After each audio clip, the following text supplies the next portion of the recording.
back to KP's Kingdom, cooking with KP, and today a nice little treat for you, great takeaway favourite. This is my roast chicken focaccia. I'm going to show you how to make the whole deal. It's really simple to do. Alright, so here I've got 2 cups of a good bread flour. Alright, just add that. I'm going to add in around about 2 teaspoons worth of salt, and the same again of sugar.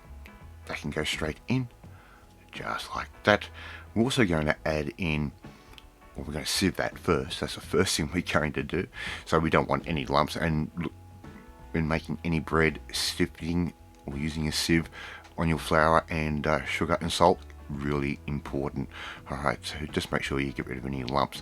I'm going to add in 1 7-gram packet of dried yeast. Alright, that can go straight into the flour as is. Alright, I've got another 7 grams of yeast and a cup of warm water sitting over there on the right hand side. In goes a tablespoon of olive oil, and here is our yeast mixture. We make that up, let that sit, let it bloom, and then we're ready to go. I'm going to use my mixer for this.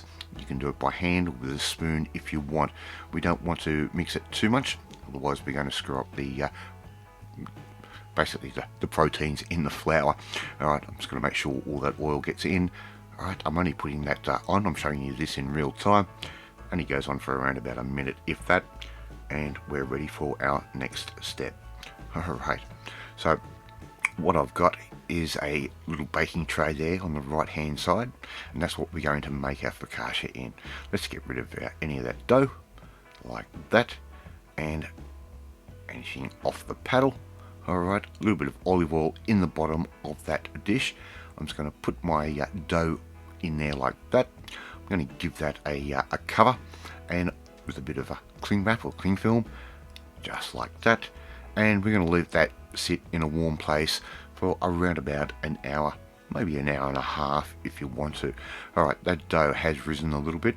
I'm just going to spread that out roughly. Nothing real rocket science, just make sure it covers the bottom of your baking dish. So just push that any which way you want. If you've got a couple of little holes or gaps or something, don't worry, this is going to rise and expand a lot. Alright, so we're just going to do that. Spread that out. Now you can put whatever toppings you'd like. I'm just going with a few classic sort of pizza type toppings. Alright, so I've finally worked out my sort of dough to all the edges, and here I've got some little cherry tomatoes that I've cut into halves or quarters. Just put those in. They work really well. They work like a little explosion of flavour while you're eating your focaccia. And by doing this, there's no need to try and put a tomato sauce or anything like a pizza. This is going to do the job nicely. I've got a couple of mushrooms that I've just given a bit of a nice fine slice to. They can go straight on, and also maybe a little bit of diced red onion in there as well. Spread those out nice and evenly like that. And here I've got a bit of green bell pepper, or green capsicum for us Aussies as we call them, and we're just going to throw those around a little bit here, a little bit there. I'm leaving one side a little bit plainer than the others. My oven is sitting at 180 degrees, by the way. It's all ready to go. Here I've got a little bit of prosciutto. I'm going to put a couple of slices in there, just tear it roughly and place it wherever you like on the focaccia bread. Alright, very simple. As I said, you can add pretty much anything you like to this type of dish, and it's fun to make. A little bit more prosciutto straight over the top like that. My oven is ready. I'm almost ready, and I've got one final ingredient that I really want to use. Here I've got a little bit of finely grated pecorino cheese. It gives it a real nice sharp edge. Alright, and when that browns off, is nothing better. Just put that lightly over the top. No need to go real heavy, and use something like a pecorino or low fat cheese, or a hard cheese is obviously the best. Okay, so just sprinkle that over the top. Now I've got one more ingredient, and that is some sliced roast chicken. If you've watched my one pan roast chicken roast dinner, well, yes, we've just sliced a little bit of breast off that, and we're just going to sort of lay that just here and there. And we don't want to overdo the toppings. Keep it nice and light. Alright, so sprinkle that over, and before you know it, we're going to be ready to start cooking. A little bit more chicken just here and there. You could add a little bit of pepper if you wanted to on this. Doesn't really need it, believe it or not.